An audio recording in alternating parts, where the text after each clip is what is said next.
les amis, bienvenue sur cette capsule. Une capsule incroyable d'abord parce qu'on est dans un super décor. Vous nous voyez à Paris. On vient de se retrouver, de passer une journée ensemble de travail avec Cyril Darmon. Cyril Darmon qui est devenu un ami, qui est quelqu'un que je ne connaissais pas et qui m'a touché par son humanité lors d'une conférence il y a quelques mois où il a parlé avec authenticité de son parcours. Et je l'ai félicité, d'ailleurs sur scène, je demandais à tout le monde de t'applaudir, parce que c'est tellement rare dans le monde du développement personnel où tout le monde est meilleur que l'autre, tout le monde est dans l'ego, que tout le monde parle de réussite ou de pseudo-réussite et personne parle de ses échecs. Non.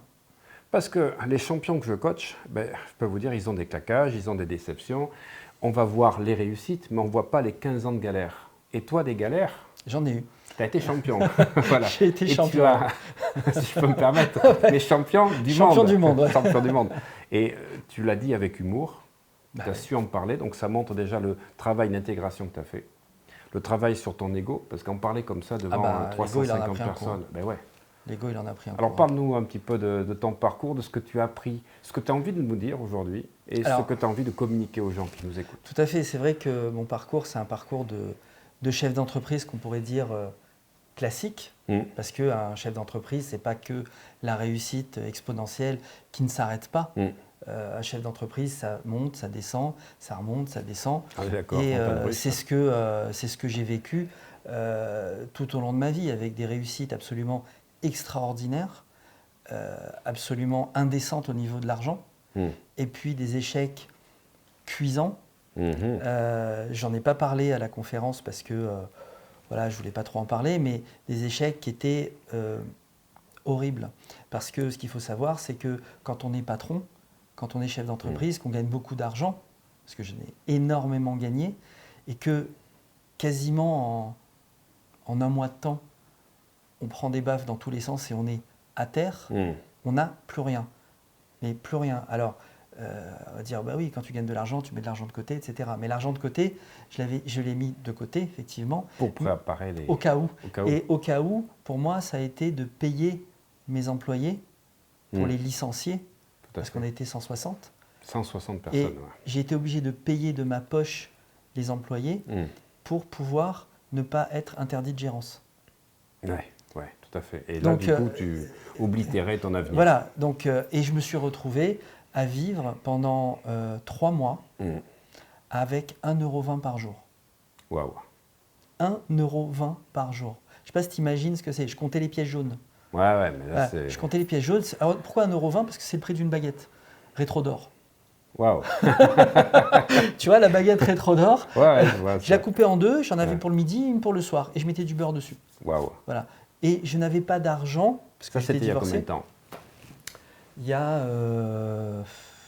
Il y a 7 ans, 8 ans. 7-8 ans. C'est pas si vieux que ça. Ouais. Et j'avais pas d'argent, parce que je suis divorcé, pour recevoir mes filles le week-end. Donc, ça a été une période absolument horrible d'être comme ça. Alors, c'est vrai que j'étais dans un appartement, mais je ne le payais pas, l'appartement. J'ai prévenu le propriétaire, j'ai dit, c'est même pas la peine en rêve de payer l'appartement. Donc, là, c'était une vieille dame, elle a été super, super gentille, mais voilà, quoi, ça a été très dur. Et malgré tout, je croyais en moi, je croyais en mes capacités, je croyais en ce que j'étais capable de faire. J'ai continué. Je me suis dit, de toute façon, quand tu es au bout, tu n'as plus qu'à mettre un coup de pied pour remonter. Ouais, c'est ça. Et le fond, je l'ai touché. Et ça a été compliqué. Et puis, par un concours de circonstances, j'ai pu rebondir, j'ai pu refaire, me remettre un peu en selle avec un peu d'argent. Et puis, l'argent appelle l'argent. Et puis, je sais gérer aussi. Donc, du coup, c'est remonter tout doucement. Et puis, j'ai pu me relancer. Ouais, je me rappelle quand tu me parles...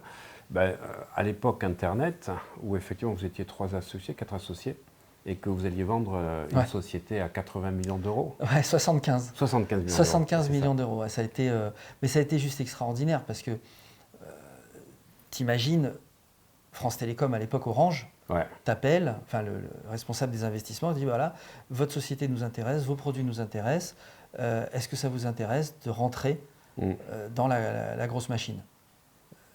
Énorme. Ouais. Champions League. Champions League. Ouais, énorme. Donc oui, bien sûr. Ouais. Donc donc les gars sont venus une armée d'avocats, une armée de comptables pour analyser tous nos clients. Déjà, on avait plus de 1800 clients, puisqu'on était dans un secteur particulier qui était le logiciel de gestion de bibliothèque.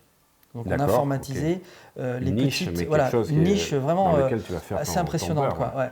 Donc on informatisait les petites et moyennes bibliothèques en France, un peu à l'étranger, mais ça commençait à se faire. Et une armada d'avocats et d'experts comptables qui étaient là et qui nous ont vraiment analysé la boîte. Alors au début, les gars ils sont arrivés, costume, 3 pièces, nous on était détente dans la boîte et tout. Et ils nous ont dit, une blague. et ils nous ont dit oui bonjour, le Datadoc il est où? Alors, je comprenais rien, je dis Datadoc, c'est quoi le Datadoc? Ouais, bah oui, la pièce où on va pouvoir travailler avec toutes les données, machin. Je dis, la salle de réunion. Donc, voilà. On ne parle pas le terrestre. Non, voilà. Donc, du coup, les gars, ils sont installés. Et puis, il y a une anecdote. Aussi, un jour, le gars me dit s'il vous plaît, enfin, un des avocats arrive et dit les toilettes, s'il vous plaît. Je dis, je comprends pas quoi. Il me dit, les toilettes. Je comprends pas. Il me dit, les toilettes. J'ai dit, le data chiotte. Voilà, c'est par là. Voilà. Okay. Donc c'était assez marrant. Et puis, au dernier moment, Orange, France Télécom a fait des mauvais investissements. Donc du jour au lendemain, tout s'est arrêté. Le responsable a appelé, on devait signer le lendemain. Le lendemain. Le lendemain, c'était un jeudi soir, il m'appelle, il me dit, voilà Cyril, on arrête tout parce que la politique de France Télécom n'est plus d'investir dans de la croissance externe. Donc, on passe à la trappe. Donc, tu as 22 millions et demi. Ouais, c'était 18 750 000 chacun. D'accord, wow. qui s'en vont en fumée. Alors, moi, c'est vrai que j'ai toujours eu cette faculté de me dire, ok, c'est super, c'est génial, mais tant que c'est pas sur ton compte, c'est clair. C'est pas acquis. Voilà. Mes autres associés, ça a été violentissime.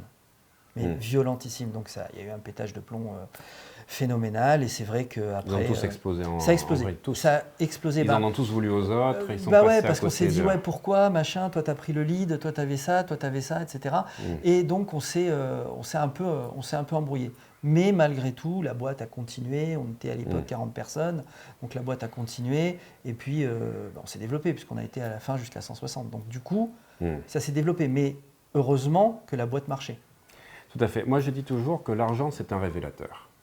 Tu vois les gens, comment ils sont quand ils n'ont pas d'argent. Et quand ils ont plein d'argent, tu vois vraiment comment ils sont. Ouais. C'est l'amplificateur des ombres des gens. Alors, c'est marrant ce que tu dis parce que c'est mon expert comptable, quand j'étais vraiment au plus bas du plus bas, qui m'a dit « Tu fais pas pauvre ». Je dis « Comment je fais pas pauvre ?» Il me dit « Non, on ne te croit pas. Tu vis avec 1,20 € par jour, t'es vraiment, je te connais, t'es vraiment par terre, mais tu fais pas pauvre. On a du mal à te croire. » Bon, voilà. Donc, ça m'a servi aussi. Moi, j'ai connu le dépôt de bilan en 98. Mais on n'en s'en relève pas de suite parce que tu as des déflagrations. C'est-à-dire, boum, tu as des effets comme ça, 2 niveaux, 3 niveaux. Et 2001-2003, je me rappelle mon frère, quand il vient à Paris, je vivais dans un bureau. Tu sais quoi ? J'avais pas de toilette, j'avais pas de douche. J'avais connu, pareil, un deuxième événement. Il vient me voir, il me dit, moi, je serai toi. Il me dit, je vais me tirer une balle dans la tête. Je dis, mais t'es pas moi, justement. Et moi, je suis pas toi, heureusement. Et en fait, tu sais quoi ? J'allais prendre ma douche à Saint-Lazare. J'avais, au 140 boulevard Haussmann, j'avais un bureau qui était mis à disposition dans lequel j'avais un canapé, j'avais une armoire, si tu veux, de bureau. J'avais mis des journaux, je mettais mes trucs et j'étais super heureux parce que j'étais quoi dans le 8e. Et quand Saint-Lazare était fermé, j'allais prendre ma douche, matin et soir, à Montparnasse. Et j'étais super heureux dans le 8e. Je connais toutes les adresses du 8e. En fait, si tu veux, ça m'a permis d'avancer parce que j'avais le feu aux fesses.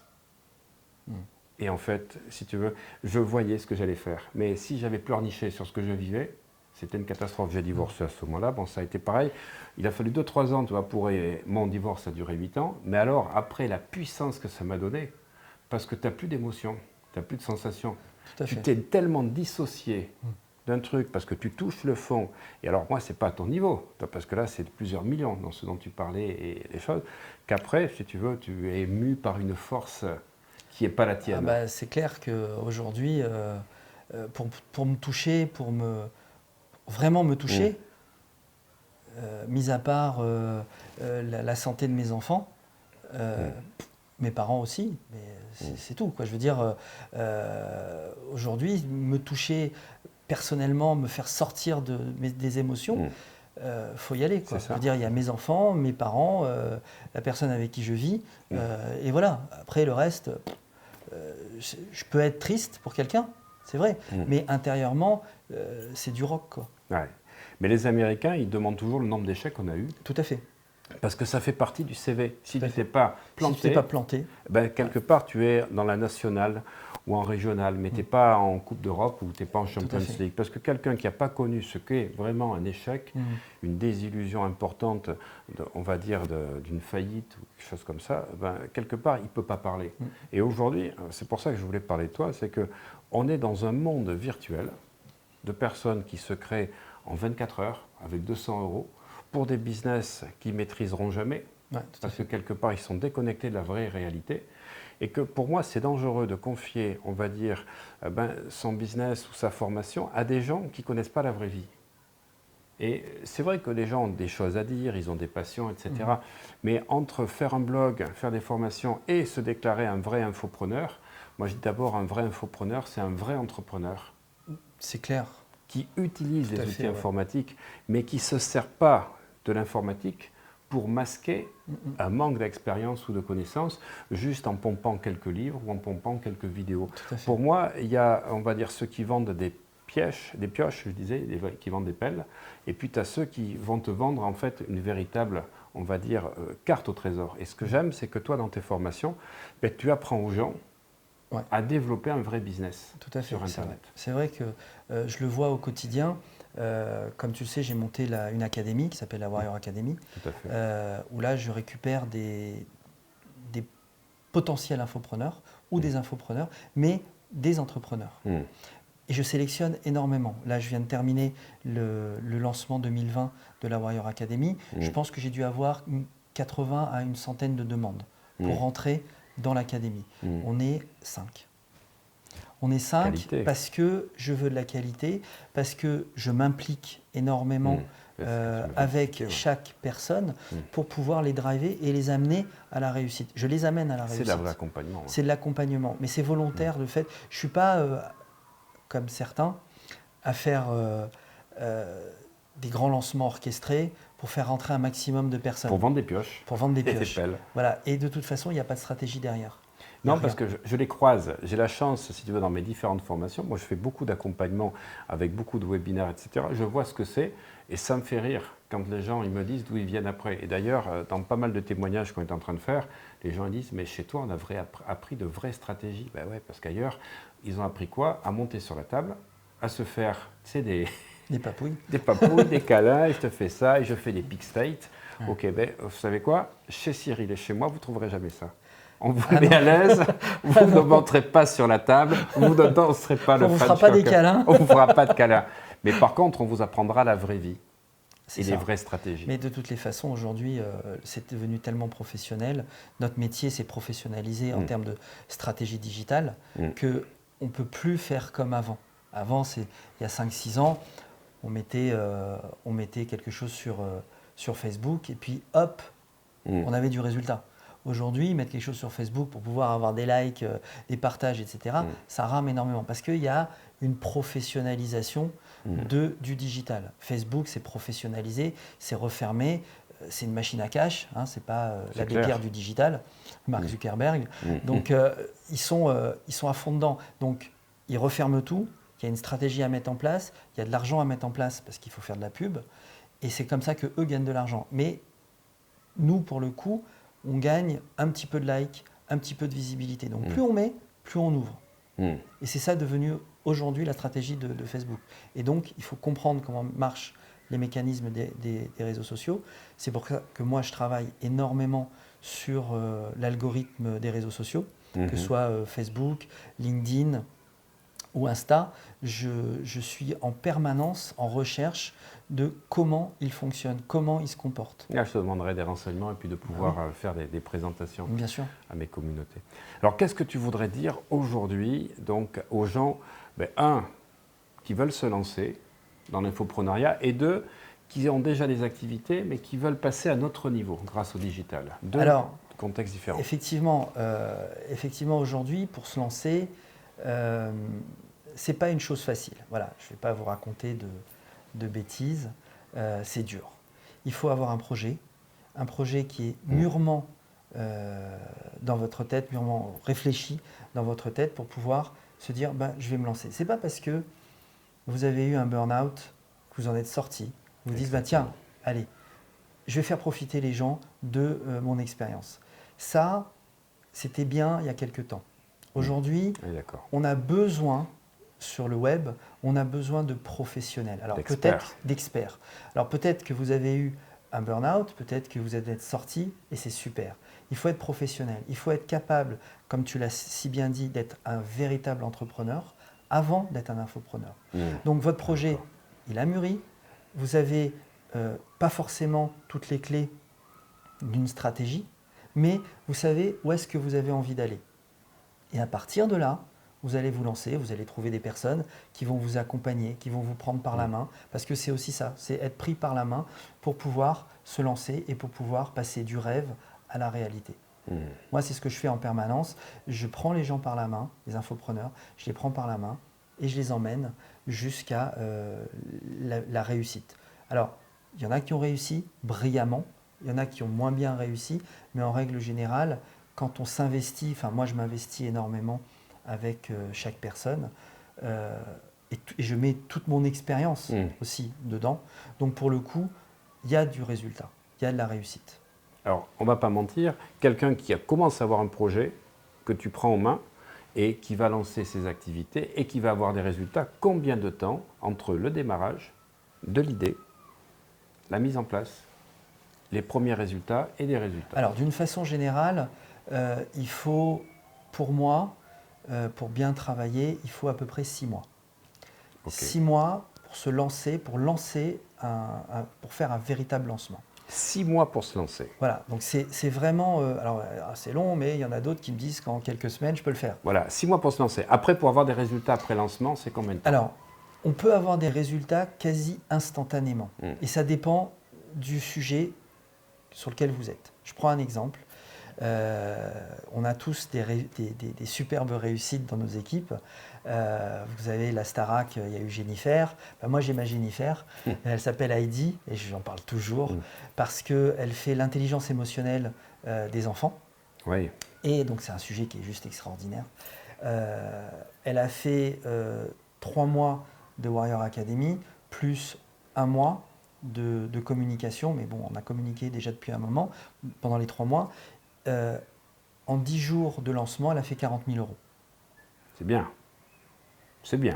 Voilà, donc ça, c'est ma Jennifer à moi. Ça c'est bien, voilà. Je peux vous dire, c'est bien, 40 000 euros en 10 jours. 40 000 euros en 10 jours, et là, maintenant, c'est vrai qu'elle caracole, elle n'arrête pas, elle explose. Elle est en progression? Oui, elle se maintient. Non, elle est en progression. Avec un seul produit? Avec, plusieurs. Là, elle a pris plusieurs formations. Elle a appris les techniques de la Warrior, et elle s'en sert aujourd'hui. Elle est autonome, et elle s'en sert aujourd'hui pour développer d'autres types de formations. Donc, elle développe des formations en présentiel, des séminaires, à plus de 25 000 euros le séminaire.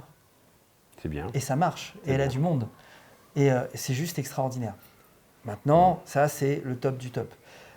Quand on n'est pas sur le top du top, j'ai des étudiantes de la Warrior qui mettent 6 mois pour se lancer. Et puis, au bout de 6 mois, ça commence à démarrer avec 500 euros tous les 3 jours, 1 000 euros. Et puis, ça démarre gentiment. Après, il faut attendre 1 an de vraiment travail pour pouvoir commencer à en vivre. Voilà, c'est ce que je retiens. Voilà. C'est pour ne pas mentir, parce que je vois tellement de menteurs. Quelqu'un qui va vous dire, après ma formation, vous allez gagner 2 000 euros. Ah ouais, mais c'est du je vois bullshit. là, il faut les attaquer parce que les gens qui Non. disent après la formation, vous allez gagner tant par mois, Non. ne les croyez pas, c'est pas possible. C'est impossible. C'est-à-dire au Aujourd'hui, bout c'est d'un impossible. an, c'est 500 € tous les 500, 2-3 1000 jours. euros, voilà, qui commencent à tomber. On peut en vivre. Heidi, elle en vit tout de suite, mais Ouais. elle, c'est Mais exceptionnel. t'en as une tous les Voilà, 3 ans. il y en a une. Maintenant, il faut un bon sujet. C'est pour ça qu'avant de se lancer, Mm. si effectivement vous avez un bon sujet, il faut réfléchir, il faut Ça se travailler. prépare, c'est une stratégie, ça se comme on disait. prépare. C'est des stratégies. Ça se prépare. C'est pas le digital qui tout d'un coup, Non. hop, je mets des tunnels de vente. Moi, quand les gens me disent, mais je veux mettre une stratégie, des tunnels de vente, le branding et tout, je dis, mais attends, tu es dans la vraie vie ou tu es dans le hors terrestre? Non, c'est ça. Donc ouais, c'est ça. C'est exactement ça. Donc il y a vraiment un travail en amont qui est très important à faire. On réfléchit, on écrit, on se projette pour pouvoir C'est justement un an. y Voilà. aller. J'entends un an, et ouais, c'est ça moi qui me Ouais. parle. Des fois, les gens, je leur dis, vous savez comment je fais pour avoir des résultats immédiats? Ben non, tu as visualisé, tu as travaillé des jours et des nuits. Non, j'ai mis 6 ans. Mais oui. Les résultats que j'ai aujourd'hui, Mais c'est oui. 6 ans avant que ça commençait à Ah se oui. préparer avec la vision des trucs. J'ai rencontré les bonnes personnes après avoir croisé les mauvaises. Ah oui. Et c'est les mauvaises qui m'ont permis de découvrir les bonnes, de découvrir les mauvaises stratégies que j'ai mis en place, comment j'ai dépensé de l'argent dans la publicité et que j'ai perdu de l'argent, parce que ça ne m'a pas forcément rapporté. Et je n'ai pas optimisé. Je suis en train d'apprendre petit à petit. Mais par contre, c'est 6 ans pratiquement de préparation. Et là, aujourd'hui, je peux dire c'est 6 ans qui commencent à s'optimiser. Voilà. C'est très long. C'est très long. Alors, c'est vrai que le digital, on va dire, moi, c'est vraiment il y a 3 ans que je me suis lancé dessus. Mais si tu veux, c'est toutes les formations que j'ai mises en place, tous on va dire, les supports que j'ai. Par contre, je ne les ai pas créés. Ils existent. Ils existaient, ils n'étaient pas forcément en digital, parce que j'ai des formations en présentiel. Moi, j'ai vraiment été dans le présentiel. Et c'est quand j'ai compris l'intérêt du digital, mais je ne me suis pas créé une vie digitale, je ne me suis pas créé des outils digitaux.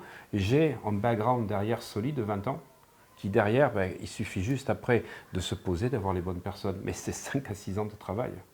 Voilà. Et moi, je suis toujours effaré quand les gens me disent je vais faire ça et en 2 mois, 3 mois, parce qu'ils ont vu des témoignages, c'est faux. ils ont vu des personnes qui louent des voitures de luxe Non, c'est et faux. qui se paient des beaux appartements à l'île Maurice pendant 10 jours pour faire croire qu'en fait, ils vont travailler 4 heures par jour et d'autres qui vous disent 4 heures par semaine. Je vais vous dire que la réalité, c'est des gens qui sont au bord du burn-out. Tu peux en parler. Ouais, c'est des gens qui sont limite à pas pouvoir y arriver. Alors, on leur balance de la poudre aux yeux, Voilà. du rêve. Alors, c'est vrai qu'ils sont très forts au niveau marketing. C'est super. C'est vraiment chapeau. Ouais, tout à fait. C'est des personnes qui ont réussi véritablement. Et c'est des bonnes personnes. Ils ont véritablement réussi, mais il y a quelques années, il y a 4 ans, Au bon moment. au bon moment. C'est ça, ils étaient au bon Moi, moment. il y a 4 ans, je faisais du dropshipping. J'ai fait énormément de sous avec le dropshipping. Et puis le dropshipping s'est écroulé. Ben, je suis passé à autre chose. Mais ces gens-là vont vous dire qu'ils sont toujours au top. Moi, je connais des personnes qui ont fait beaucoup d'argent sur le dropshipping et qui aujourd'hui rament. Ah, Vous ne pouvez pas vous imaginer. Alors, Ah, ils sont en c'est train clair. de dire ouais, machin, je vais offrir telle voiture à un pote, on me voit dans une Maserati, etc. Mais c'est faux. Parce que si vraiment ils étaient au top du top, qu'est-ce qu'ils feraient sur le web? On est d'accord. Qu'est-ce qu'ils feraient sur le web? Moi, je fais beaucoup de coaching en entreprise, etc. Nanana. Venez prendre ma formation qui va vous faire réussir. Mais si tu réussis autant et que tu t'éclates sur le... On est d'accord. Voilà, pourquoi tu vas... Je ne comprends pas, je ne vois pas l'intérêt. Ce qui ne veut pas dire que ceux qui se font de la promotion sur le web ne réussissent pas, loin de là.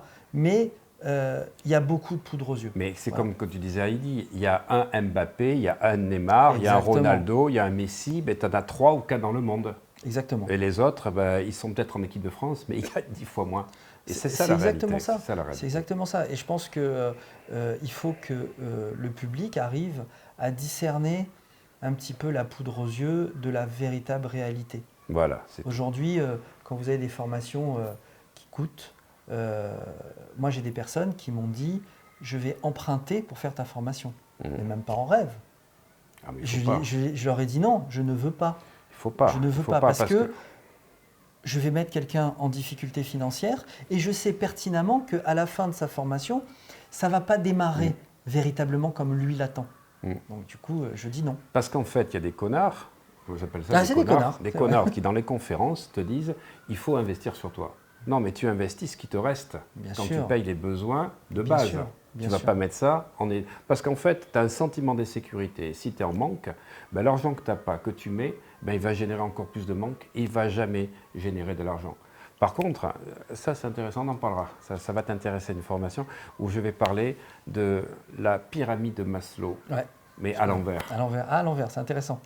Parce qu'en fait, si tu veux réussir, il faut le mettre à l'envers. Mais oui. Il ne faut pas commencer par les besoins extérieurs, il faut besoin par le soi. Tout à fait. Mais ce n'est pas investir sur soi, dépenser de l'argent, c'est comprendre qu'en fait, c'est quand tu pars de l'intérieur, et là, je vais vous inverser la pyramide de Maslow. On en reparle. Ah, c'est super intéressant. Ça va te plaire. Pour les chefs Moi, d'entreprise, ça va me plaire. Ouais. Ça va te plaire. Ouais, c'est très intéressant. Ok, autre conseil pour que les gens, effectivement, puissent préparer une stratégie pérenne, parce que moi, ce qui m'intéresse, c'est que ça dure dans le temps, sinon ça ne sert à rien. C'est de pouvoir construire sa stratégie. On est toujours dans la stratégie, toujours dans cette réflexion. Une stratégie pérenne pour pouvoir avoir un job pérenne. C'est réfléchir en permanence sur comment je vais faire, se projeter. Se projeter et être constamment, puisqu'on parle de l'infoprenariat, donc des gens qui se développent sur le web, donc de se projeter en permanence sur le web et de réfléchir en permanence sur leurs produits digitaux. Voilà. Ça, c'est le deuxième conseil que je peux me permettre de donner. Tout à fait. Alors, tu sais, quand on parle d'objectif SMART, moi j'aime bien dire le smarter, avec ta spécifique, mesurable, atteignable, représentable, temporellement défini, et effectivement le E et le R, les gens disent écologique. Moi, j'aime pas écologique, j'aime que ce soit excitant. Ouais. Excitant et écologique dans tes valeurs, mais il faut que ce soit excitant, sinon tu ne dépasses jamais tes ambitions. Le R, c'est la récompense. Mais ce que j'aime dire, c'est le E d'évaluer en général tout le temps et de réajuster. Parce qu'aujourd'hui, on est trop sur des modèles figés, le monde va très vite, et que les objectifs, vu que tu mets un an pour y arriver, ben, ils sont peut-être obsolètes au bout d'un an. Ouais, donc c'est un travail de mise à jour permanente. C'est ça, permanente. Et moi, les gens me disent, mais comment tu envisages l'avenir? Mais tu sais quoi, moi je suis un petit écureuil, je suis né en Auvergne, donc j'ai 10 activités avec, je vise 10%. Que mon chiffre d'affaires global soit dans 10 représentations différentes. Il y a les séminaires, il y a les formations d'hypnose, il y a le coaching, il y a la préparation mentale en Andorre, il y a les packs audio que je fais, il y a également les formations en ligne, il y a pas vous lire, un gros truc qui arrive en fin d'année. Et en fait, si tu veux, j'en suis aujourd'hui à 9 et je vais arriver à 10 et j'aurai 10 en visant 8 à 10% pour chacun. Alors il y en a qui seront plutôt à 5, alors peut-être qui seront à 12, 15, mais c'est de mettre toutes les choses dans plein de paniers différents. Je ne veux surtout pas dépendre que des infoproduits parce que je ne sais pas ce qui va se passer. Il y a beaucoup de gens qui arrivent sur le marché parce que tout le monde est poussé par ces formations. On leur fait croire qu'ils vont gagner de l'argent. Donc en fait, tout le monde devient bon, mais sans avoir les 10 ans d'expérience. Moi, j'ai mis 10 ans avant de comprendre. Pas tout à fait 10 ans, 6-7 ans. Mais maintenant, je dis, il ne faut pas être bon, il faut être excellent. Il faut être excellent. Avec la concurrence qui arrive, ne sortez pas un produit si vous êtes bon. Si vous êtes bon, c'est trop tard. C'était il y a 5 ans qu'il fallait être bon. Maintenant, il faut être excellent. C'est ça, c'est exactement ça. Ben, écoute, merci pour ton passage. Je sais que toi aussi, tu voyages beaucoup. Ouais. On se croise à Paris ou on se croise à Nice. C'est incroyable à chaque fois. Ouais. Ben, écoute, merci à toi, Cyril. Merci beaucoup. Ciao. Ciao.